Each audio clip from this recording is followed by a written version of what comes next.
A ilusão conservadora, ou da inversão ritualística como obra de confusão mental.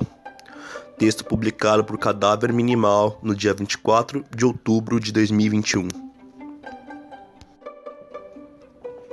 Se é verdade que o socialismo ataca a família na teoria, é muito mais verdade que o capitalismo ataca na prática.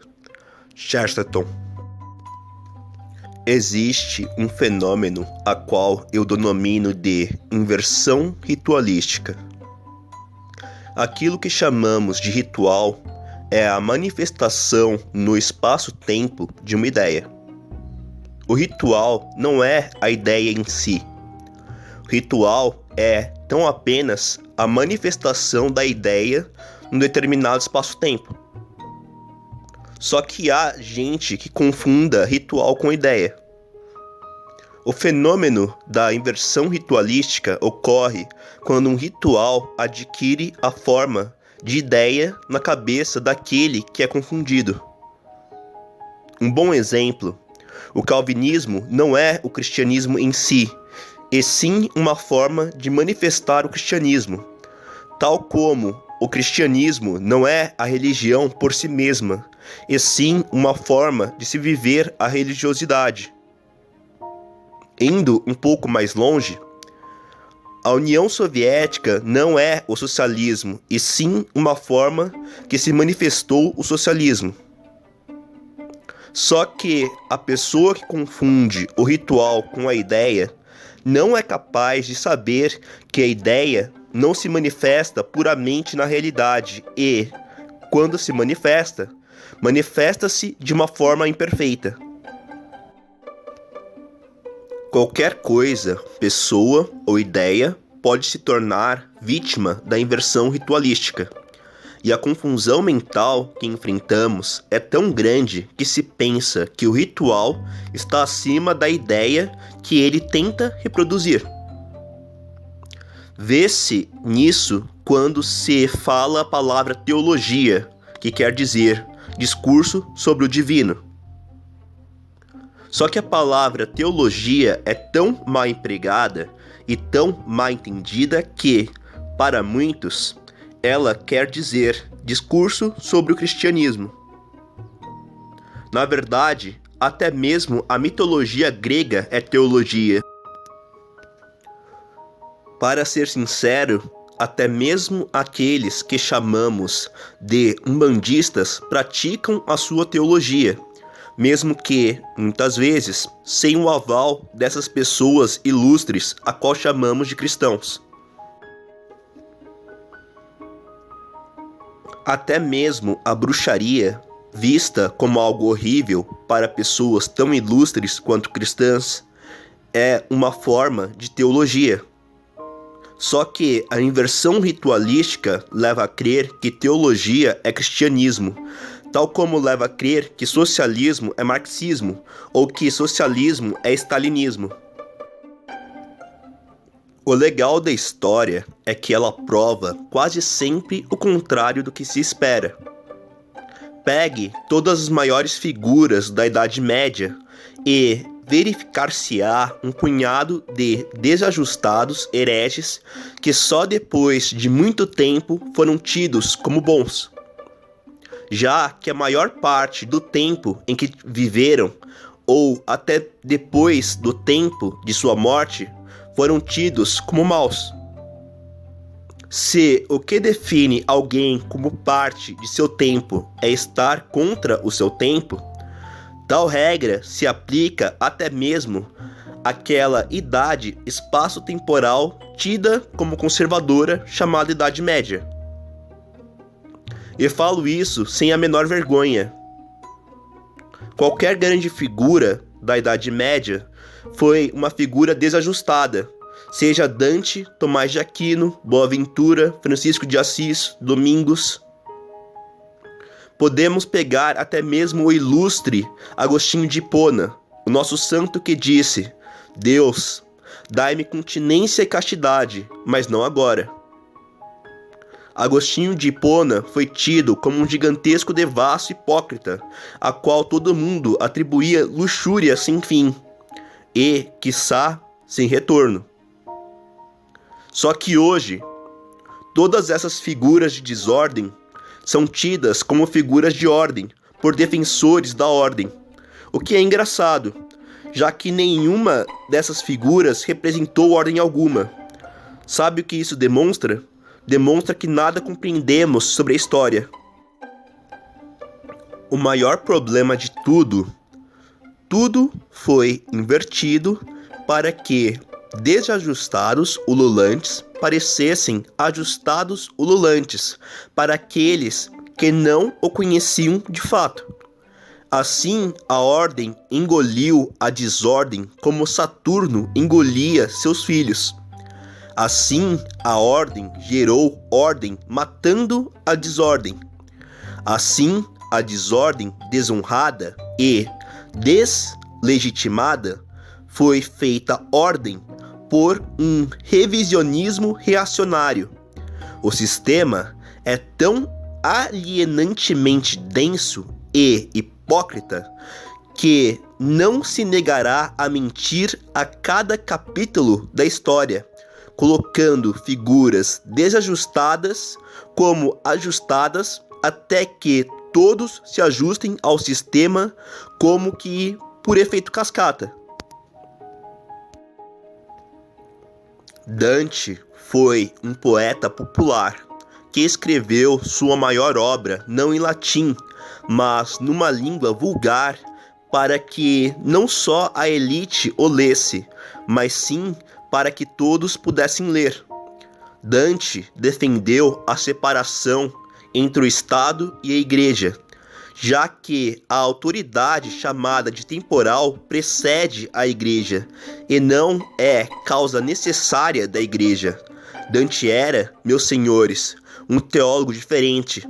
Ele era o teólogo do laicismo.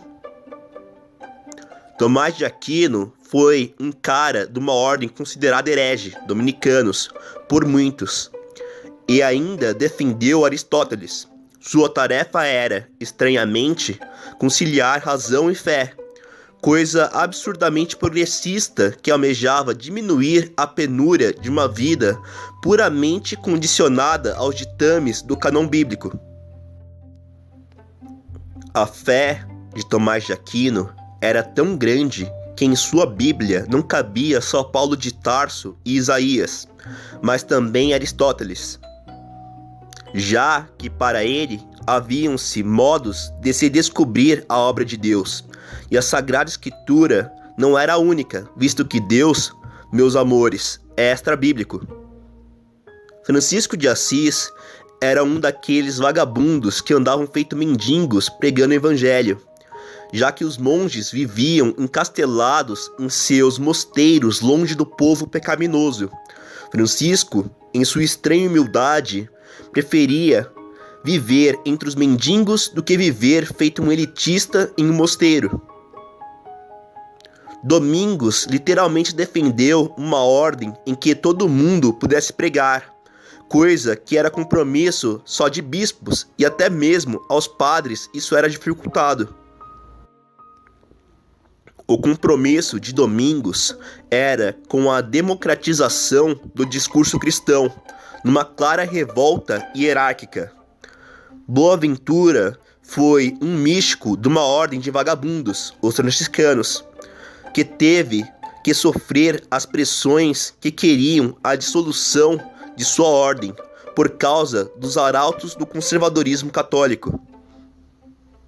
Boaventura era um descendente espiritual de Francisco de Assis, e toda a sua teologia mística é baseada nesse modus vivendi herético, o qual se chama franciscanismo. Agostinho de Hipona teve uma das maiores obras no campo da teologia, da psicologia e da moral. Nessa obra, ele não analisa uma série de erros cometidos por outra pessoa, e sim uma série de erros cometidos por ele mesmo. Sobre todas essas pessoas ilustres, só posso dizer uma coisa sobre nós pensando neles. Nós não somos dignos deles. Nós os arrastamos para as nossas conclusões errôneas e manchamos os seus legados em nossos fetiches mentais. O que temos deles não são eles, mas aquilo que foi dito sobre eles, e mais precisamente naquilo que se tornou conventual sobre eles. Nessa série de mentiras assimiladas, reduzimos suas pessoas ao pó e suas ambições mais puras viram alvo de nossa zombaria preconceituosa. O que vemos é uma série de pensamentos ritualizados que não conseguem trazer as coisas ou as pessoas em si, mas só a deformidade daquilo que se tem das coisas e das pessoas. Na Sociedade Perfeita de Thomas More, descrita no livro Utopia, o catolicismo não é a religião oficial, mas quase toda santa vez que se fala dele, lembramo-nos mais de sua religiosidade católica do que qualquer outra coisa. Assim é com quase todas as coisas. Tem-se mais o ritual do que aquilo que há em si. A inversão ritualística nos faz pensar em Tomás de Aquino como um exemplo de padronicidade. Só que Tomás de Aquino era um destruidor de rituais, sobretudo o ritual platonista que virou o cristianismo. Tomás de Aquino foi perseguido por defender as heresias de Aristóteles, e hoje queremos usar Tomás de Aquino para expurgar a Academia das Heresias Modernas, sendo que Tomás de Aquino era modernamente um herege. Colocamos tanta santidade em Francisco de Assis que o afastamos do povo pecador com o qual ele viveu. Queremos adornar com tantas palavras a mística de Boaventura que esquecemos que a mística se encontra mais na abertura total da percepção do que no julgamento desenfreado. Falamos da alta cultura e colocamos Dante Alighieri como portador máximo da alta cultura. Só que Dante defendia a cultura popular e por causa dela virou mártir. Utilizamos Agostinho para condenar a sociedade, mas o que mais Agostinho condenou era a si mesmo. Falamos de Domingos para calar a sociedade, mas o método dominicano era dialógico. Tem-se sempre o ritual, mas nunca se tem a ideia. Heterossexuais viveram o amor, então criaram preceitos sobre como ordenar o amor. Sem perceber, transformaram o amor em heterossexualidade. O preconceito heterossexual de amor é o preconceito contra qualquer outro tipo de amor. Já em gênero, conventuou-se que cada peça cabia a determinado gênero, e, desde então, tudo virou uma normativa em que o gênero em si mesmo se perdeu. Em jogos, disse que o melhor videogame é o que possui mais gráficos, mas o videogame que venceu a 7ª geração não foi o PlayStation 3, com a sua arquitetura arrogantemente sofisticada, e sim o Nintendo Wii, que era o console mais fraco. Na mística, disseram que a única música que importava era a clássica, e que todo o restante era uma falsidade ou uma espécie de música antimúsica. Todo preceito vira preconceito, já que a realidade não é normativa, mas descritiva. Aquele que dá preceitos a todas as coisas, cria preconceito sobre todas as coisas. A norma pode ser tudo, mas se tem uma coisa que define toda norma, não é a sua naturalidade, mas sim a sua inaturalidade. O problema da normatividade é nunca ser normal. O problema da normatividade é ser antinatural. Se buscarmos nacionalmente no Brasil, fala-se de Nelson Rodrigues. E o maior reacionário não era um santinho, e sim um cara que mostrava sistematicamente os erros dos paladinos da moral. Só que o que mais se vê são paladinos da moral defendendo Nelson, como se Nelson fosse um deles. Na verdade, Nelson Rodrigues era contra eles. Nelson Rodrigues dizia: atrás de todo paladino da moral vive um canalha. Até quando vamos errar tanto? Até quando nosso juízo será o ritual e não o ideal? Até quando teremos aquilo que nos disseram, mas não aquilo que era aquilo, ou a pessoa que era a pessoa? Acho que se eu pudesse definir tudo isso que escrevi numa única frase, sintetizando toda essa série de convenientes contradições que pega cada desordenado e transforma num ordenado, essa única frase seria: a ilusão conservadora é crer que houve conservadorismo.